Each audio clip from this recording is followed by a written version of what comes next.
Incorporated's fourth quarter and full year 2024 financial webcast and conference call. My name is Regina, and I will be your conference facilitator. Please be advised that our meeting today, both the speaker's remarks and Q&A session, will be recorded for replay purposes. For those participants who would like to access the call from the webcast, please reference the URL on our website and sign in as a guest. There will be a question-and-answer period after the speaker's remarks, and we will take questions from the telephone only. To ensure that everyone has an opportunity to participate in today's Q&A, we ask that callers limit themselves to one question at a time. If you would like to ask an additional question, please return to the queue. At this time, I would like to begin the presentation by turning the call over to Dana's Senior Director of Investor Relations, Strategic Planning, and Corporate Communications, Craig Barber. Please go ahead, Mr. Barber. Good morning, everyone, and thank you for joining us today for Dana Incorporated's 2024 Q4 and full year earnings call. Today's presentation includes forward-looking statements about our expectations for Dana's future performance. Actual results could differ from what we've discussed today. For more details about the factors that could affect our future results, please refer to our safe harbor statement found in our public filings and our reports with the SEC. You'll find this morning's press release and presentation on our investor website. And as a reminder, today's call is being recorded, and the supporting materials are the property of Dana Incorporated. They may not be recorded, copied, or rebroadcast without our written consent. On the call this morning is Bruce McDonald, Dana Chairman and Chief Executive Officer, and Timothy Kraus, Senior Vice President and Chief Financial Officer. Now I'd like to turn the call over to Bruce to get us started. Right. Thank you, Craig, and good morning, everybody. Probably a little bit less than normal for me on this call, given we just spoke with the street here a month ago. But just on slide 4, just a high-level perspective on our financials.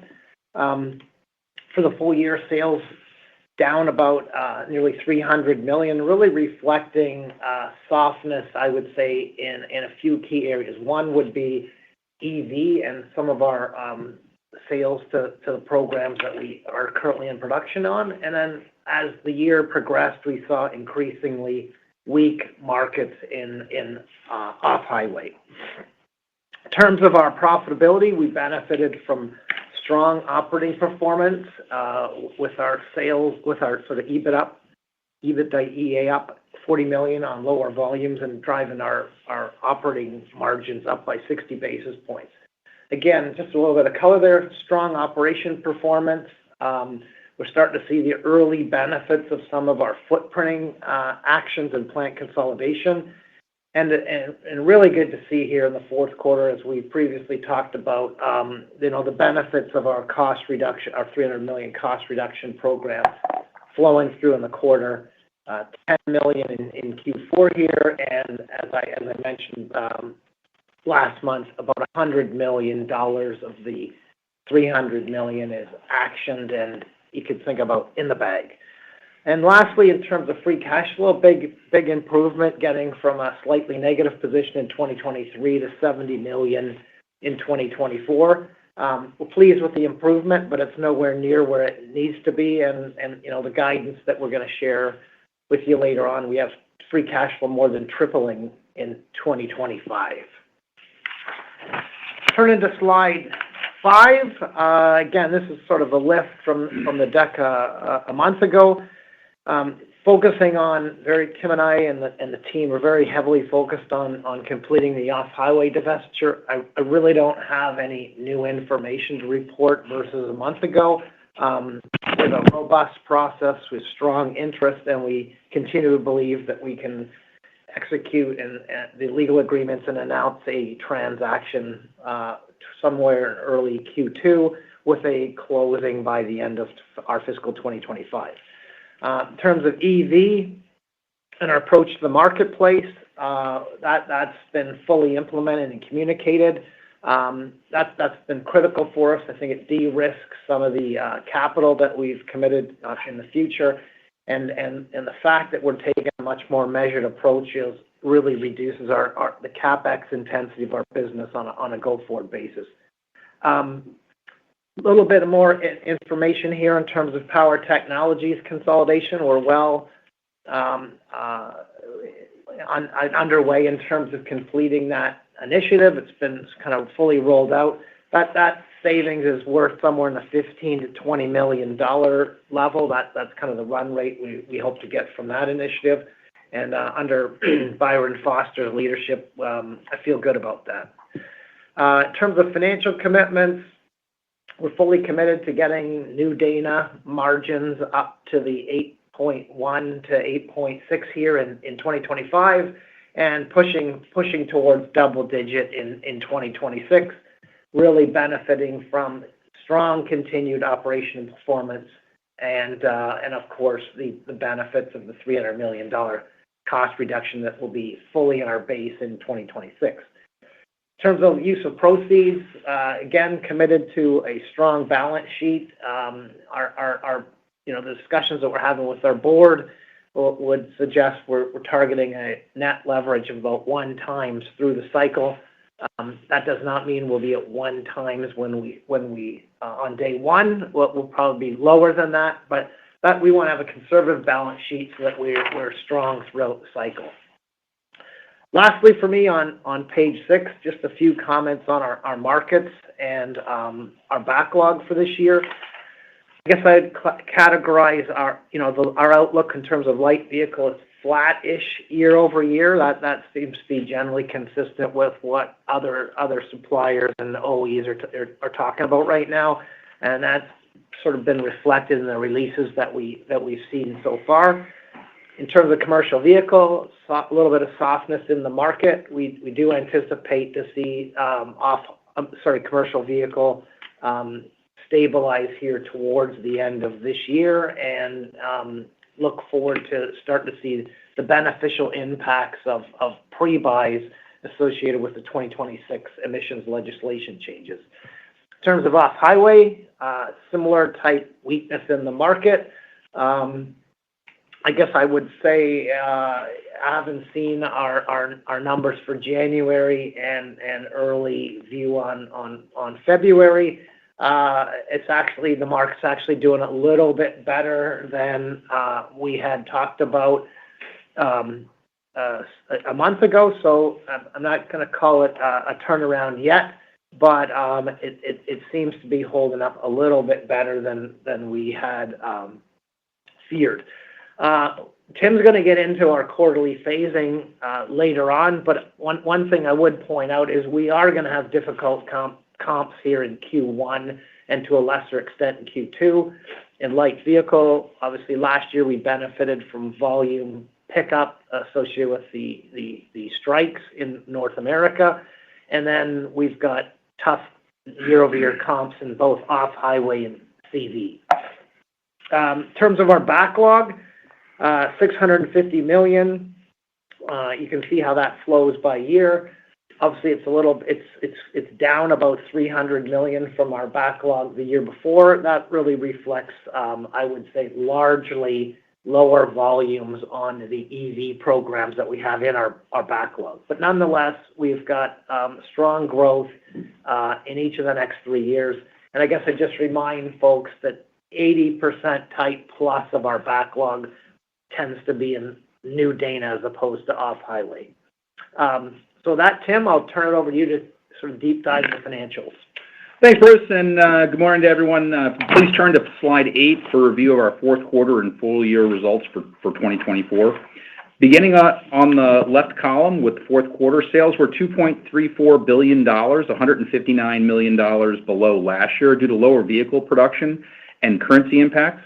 For the full year, sales were $10.28 billion, down $271 million, driven again by end market weakness. Adjusted EBITDA was $186 million in the fourth quarter for a profit margin of 8%. That is a 170 basis point improvement over last year's fourth quarter. Full year adjusted EBITDA was $885 million, $40 million higher than the previous year for a profit margin of 8.6%, 60 basis points better than last year. The profit improvement is primarily due to cost-saving actions and better efficiencies throughout the organization. Net loss attributable to Dana was $80 million for the fourth quarter, $41 million lower than last year, primarily driven by $31 million higher restructuring charges this year to implement our long-term cost savings plan and divestiture expenses.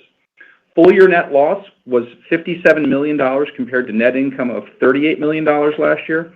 The primary difference of $51 million in higher restructuring charges and the $26 million loss recorded for the planned divestiture of our non-core hydraulics business that was announced earlier this year. The transaction did not occur in the third quarter as expected and was no longer classified as held for sale.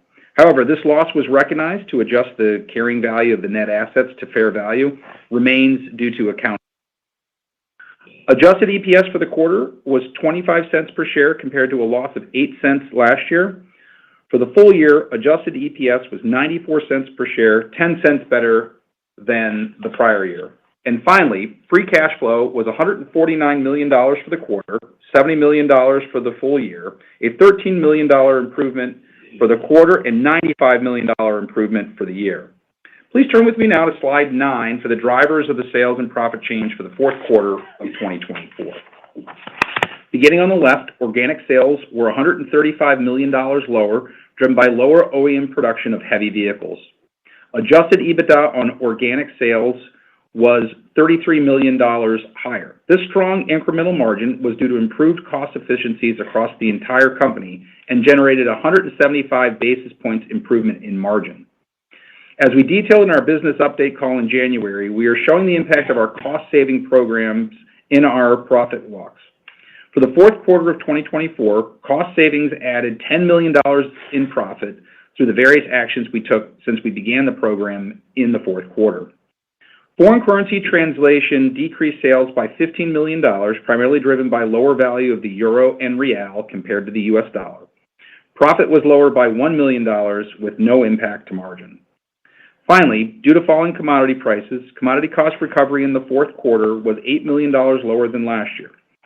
The profit benefit of the lower commodity prices was offset by the timing cost mechanisms within the commodity recovery agreements with our customers, resulting in profit being lower by $12 million, a 45 basis points decrement to margin. Next, I will turn to slide 10 for the drivers of the sales and profit change for the full year 2024. For the full year, organic sales were $164 million lower, driven by lower end-market demand in the second half of the year. Adjusted EBITDA on organic sales was $76 million higher. This strong incremental margin, again, was due to improved cost efficiencies across the organization, resulting in 90 basis points improvement in margin. The cost-saving program, which began in the fourth quarter, added the same $10 million to adjusted EBITDA, as was shown in the previous page for fourth quarter. Foreign currency translation lowered sales by $49 million and profit by $6 million, with no impact to margin. Just as in the fourth quarter, the benefit of the lower commodity prices was offset by timing cost mechanisms with our customer agreements. Commodity cost recovery was $53 million lower than last year, and profit was lowered by $40 million, a 40 basis point impact to margin. Please turn with me now to slide 11 for the details of the full year free cash flow. Free cash flow for 2024 totaled $70 million, $95 million higher than last year. Higher adjusted EBITDA was partially offset by higher one-time costs related to cost-saving actions and the sale of the off-highway business, as well as higher net interest due to the timing of interest payments and higher taxes driven by payment timing and regional mix of income. Working capital use was $17 million lower than last year. The use was due to the timing of payables and other working capital. Finally, capital spending was $121 million lower, driven by a normalized launch cadence and lower investment for EV programs. Please turn to slide 12 for a review of our 2025 guidance. Our 2025 full-year guidance remains unchanged from our business update call in January. As a reminder, our guidance includes the off-highway business for the full year and does not include any impact from unidentified tariffs. We are expecting sales for this year of about $9.75 billion at the midpoint of our range. That is about $500 million lower than last year, driven by lower end-market demand and the delay in some EV programs, as well as currency translation impacts. Adjusted EBITDA is expected to be $975 million at the midpoint of the tighter ranges. This is approximately $90 million higher than 2024 and implies a profit margin of 10%, a 140 basis points increase over 2024. Full year free cash flow is expected to be $225 million at the midpoint of the range for the year. This is approximately $155 million higher than last year. Our adjusted EPS guidance is expected to be $165 per share at the midpoint of the range. Please turn with me now to slide 13, where I will highlight the drivers of the full year expected sales and profit changes compared to 2024. We are expecting about $285 million of lower organic sales for 2025, driven by lower demand in all end markets, partially offset by new business. Adjusted EBITDA change on organic sales growth is expected to be approximately $40 million for a decremental margin of just 14%. This is due to the continued manufacturing and purchasing efficiency improvements in the organization. Cost-saving actions are expected to total $175 million this year, increasing margin by 180 basis points. Foreign currency translation on sales is expected to be a headwind of approximately $195 million, with a profit impact of about $25 million. Finally, our commodity outlook is expected to be a headwind to sales of about $30 million due to lower recoveries driven by falling steel and other commodity prices. We expect a $20 million profit headwind due to the true-up in pricing governed by our two-way commodity recovery mechanisms with our customers. Please turn with me now to slide 14 for our outlook on free cash flow for 2025. We anticipate full year 2025 free cash flow to be about $225 million at the midpoint of the guidance range. We expect about $90 million of higher free cash flow from increased adjusted EBITDA. One-time costs will be about $20 million higher as we invest in our cost savings program and work to finalize the off-highway divestiture. Working capital requirements will be about $40 million lower, and capital spending is expected to be about $325 million this year, which is $55 million lower than last year. Lastly, please turn with me to slide 15 for an outlook of our quarterly phasing. Page 15 shows our sales by quarter for 2024 and our expected sales for 2025. There are a few market drivers in 2024 that disrupted our normal quarterly cadence beginning in the first quarter, where light vehicle production increased dramatically coming off the 2023 UAW strike in North America. This year, we are seeing a slowdown in production as vehicle inventories remain high for a number of our programs. The back half of the year will see improved demand as we see inventories normalize and off-highway markets return to growth. In the near term, the impact to Q1 will be about $500 million in lower sales than last year due to lower end market demand. We will see between $35 and $40 million in cost-saving improvements in Q1 and are expecting about 8% adjusted EBITDA margins for the quarter. Thank you for joining us this morning, and I will now turn the call back over to Regina to start the Q&A session. At this time, if you'd like to ask a question, press star, then the number 1 on your telephone keypad. To ensure that everyone has an opportunity to participate, we ask that you limit yourself to one question at a time. We'll take our first question from the line of Tom Narayan with RBC Capital Markets. Please go ahead. Hi, thanks for taking the question. I'll try to keep it to one. I just have a quick follow-up, if that's okay. So the robust process and strong interest, and I know a lot of this is covered on the January 25 call. It would appear that signing in Q2, that's only like 2 months away. So I guess is this timeline based on just a prediction of interest, or is there something farther along, specific interest from one or two bidders? And then I just have a quick follow-up. Yeah, Tom. So, as we mentioned, we have a very robust process with a number of interested parties. I'm not going to get into the specific numbers, but we are well along in the process, and we expect to be able to sign a transaction here early in the second quarter. Okay. If it's okay, the follow-up. So on the 25 guidance, the market for light vehicle flat. We have heard from some other suppliers noting kind of like a down mid-single digits Is this specific to your light vehicle OEM exposure or perhaps geographics? And then on the backlog that you guys have, the $150 million, is that, could you split that out across the segments just so we can, just understand how that works with off-highway? Thanks.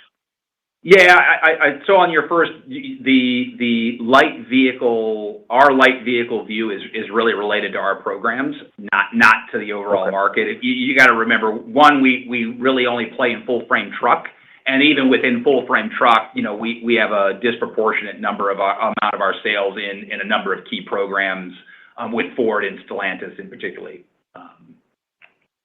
And on the backlog question, the vast majority of the predominant of that is not off or is LV and PT. So it still, the majority of that is in the light vehicle driveline parts of the business. Got it. Thanks. I'll turn it over. Our next question comes from the line of Colin Langan with Wells Fargo. Please go ahead. Oh, great. Thanks for taking my questions. Just a basic question here, but what is going on with the taxes and guidance? It seems like the EPS is moving a lot more than the EBITDA guide. Is there a change in the valuation allowances that we should be thinking about? Why? It seems like, I assume that's the big driver of why EPS is jumping a lot more. Yeah, Colin, this is Tim. So yeah, because we have the valuation allowance up in the U.S., you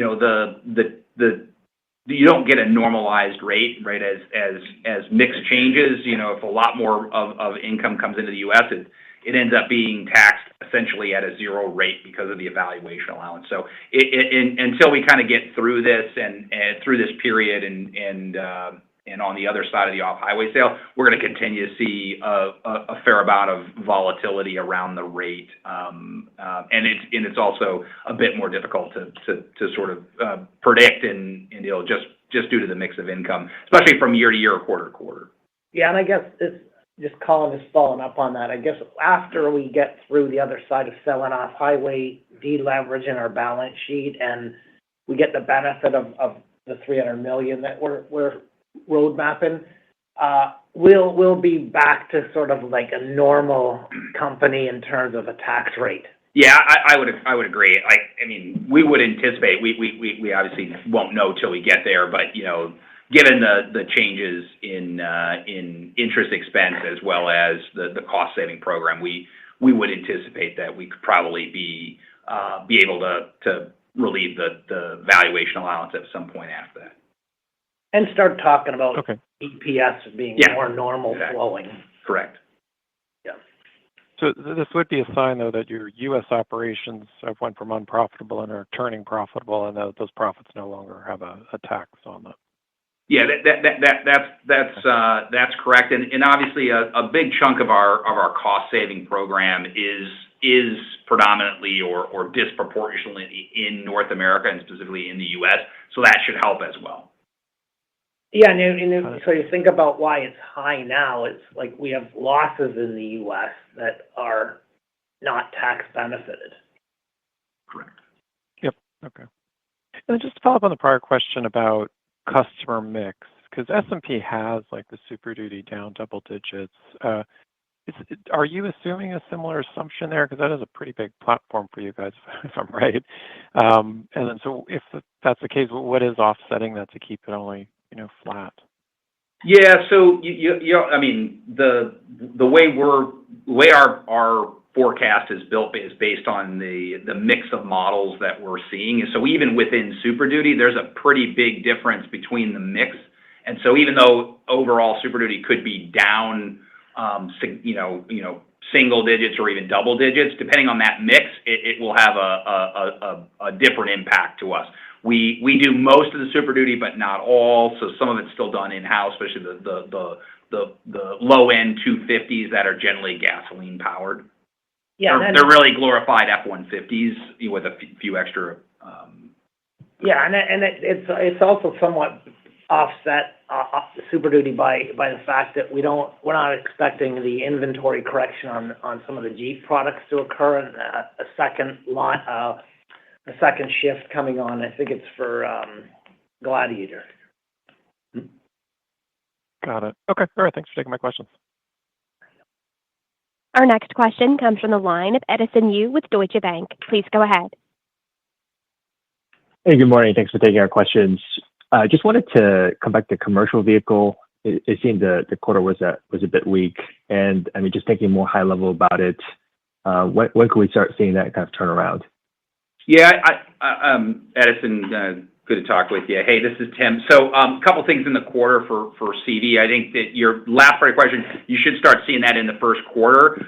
There was a couple of one-time items that really impacted fourth quarter. So we did end up having to take some adjustments for EV bad debt and inventory in the quarter, given where that business has gone. And then we did have an inventory or a warranty item that we ended up recording as well. So, and don't forget, there's going to be significant cost savings coming through in CV as part of the $300 million program. Got it. And just a quick follow-up.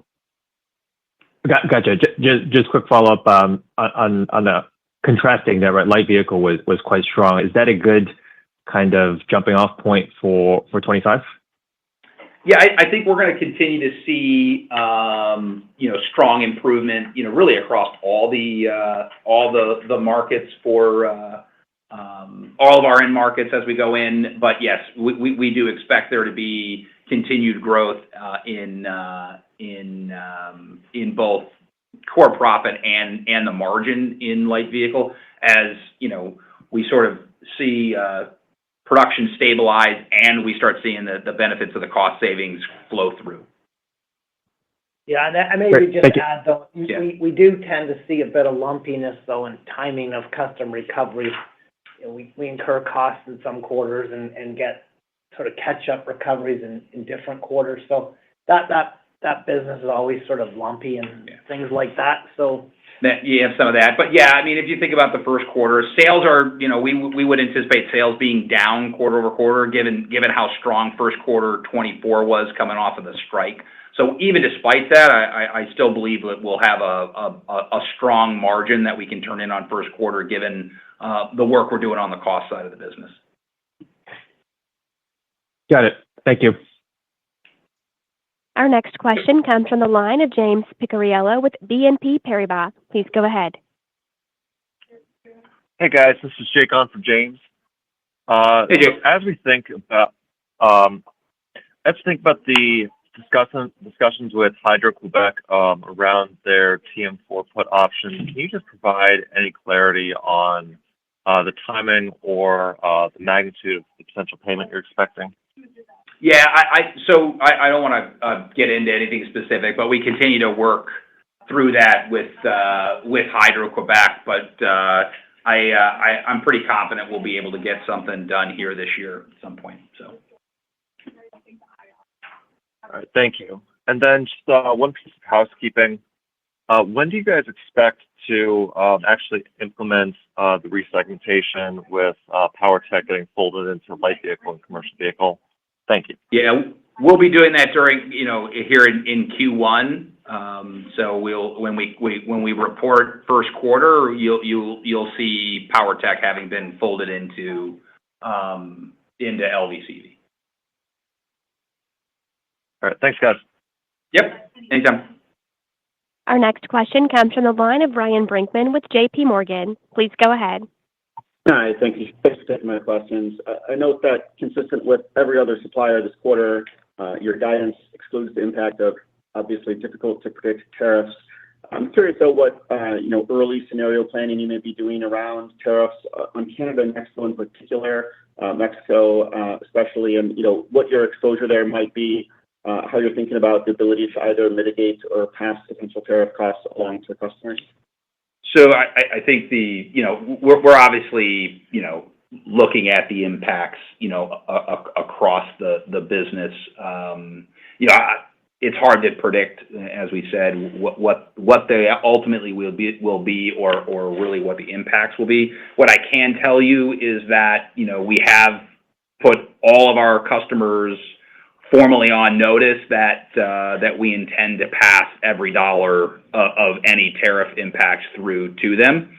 And that's our position, and we're not planning to waver from it. Good to hear. Thank you. And then regarding the $175 million of targeted cost saves in 2025, of course, a very impressive amount. How much of this and of the $55 million of lower CapEx, how much would you say relates to the changed EV strategy, or maybe less pursuit of other future revenue opportunities versus more simply drifting and greater efficiency on your part? Yeah, I mean, there's a sizable piece of the 175 that's related to EV. I don't want to get into all the specifics, but there is a large portion of the total 300 related to the change in our EV strategy that's flowing through. So you would have expected that. I think when you think about the 175, as Bruce mentioned, we've already actioned $100 million of that number, and if you look at where we think we're going to end up first quarter between 35 and 40 million, our ability to hit that 175 for the full year is, we think is very, very, very certain. Yeah, and then just on your question about capital, I guess I would say is, we'll be able to return back to, the sort of roughly 4% type capital reinvestment in the business. Obviously we were significantly higher than that the last few years. In the next couple of years, we still have a few programs that we have that will require some capital expenditure, and we expect you'll see a little bit of change in the balance sheet, but what we do expect to have customers providing us with offsets to the capital expenditure beginning this fiscal year.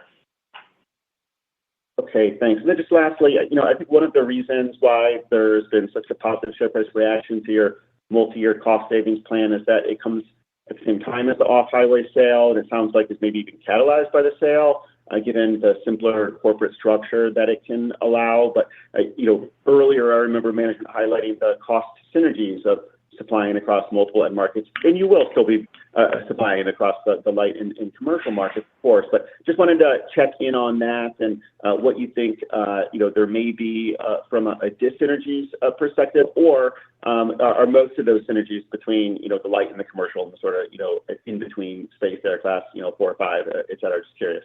Yeah. I'll do a few things maybe. I guess, first of all, there definitely a dyssynergy associated with stranded costs, and we've talked about that. We're continuing to chip away, but basically it's our corporate costs that get allocated to off-highway, and how some of them are very variable. Some of our corporate costs will go with the sale, but that is a dyssynergy that we have to chip away at. Secondly, you think about, we buy steel and a lot of common components, and we do similar things like make gears and things like that. So yeah, for sure there is a benefit of having the off-highway in terms of purchasing scale and maybe leveraging our footprint. But in the scheme of things, it's manageable. And to your point about so, all things being equal, we're certainly not doing it to capture synergies. We're doing it, the driver for the off-highway business is very straightforward. It's the value of that business in terms of the multiple it trades at, it will sell for, versus the value that's reflected in our stock price. It's just not being recognized with the market. And the market has spoken. Our stock price has reacted very favorably because we're going to capture that delta. Tim, you may have a few other. Yeah, I think the business, CV and LV businesses certainly are much more aligned in terms of both process and product, but also geography. So those are just two businesses that are primarily North American businesses. So there are certainly more synergies there than between those and the off-highway business.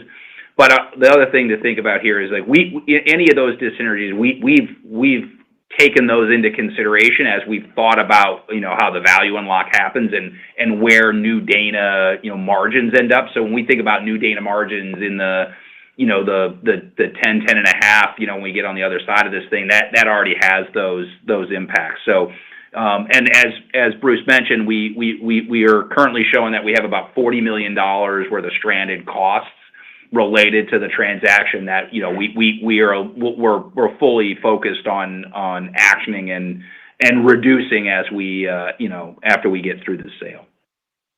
Very helpful. Thank you. Yep. Our next question will come from the line of Joseph Spak with UBS. Please go ahead. Hi, good morning. It's Alejandro on for Joe. Maybe just following up on the backlog question. I think you highlighted sort of roughly 20% will be in off-highway. So should I be thinking about the remaining 80% in LV, or how should I think about that LV and CV split? Yeah, I mean, look, I think those are rough numbers in terms of 20-ish% or whatever they move around. You got to remember the backlog number we're looking at there is typically through the 3 years. But yeah, I mean, there isn't a lot of backlog in the CV business. It's a catalog-based business and is usually market share based, not backlog. There is a little bit of backlog in there, but it's not significant. Got it. Okay. And maybe as a follow-up, you mentioned some weakness in 2Q in your prepared remarks. Can you maybe just give us some additional color on that? Yeah, it won't be as dramatic as first quarter, but we'll see a little bit of additional weakness across the end markets in Q2, and then we'll see that recovery start to really come through in Q3 and Q4. And I think if you look at page 15 of the deck, you can see the bars reflect sort of that cadence.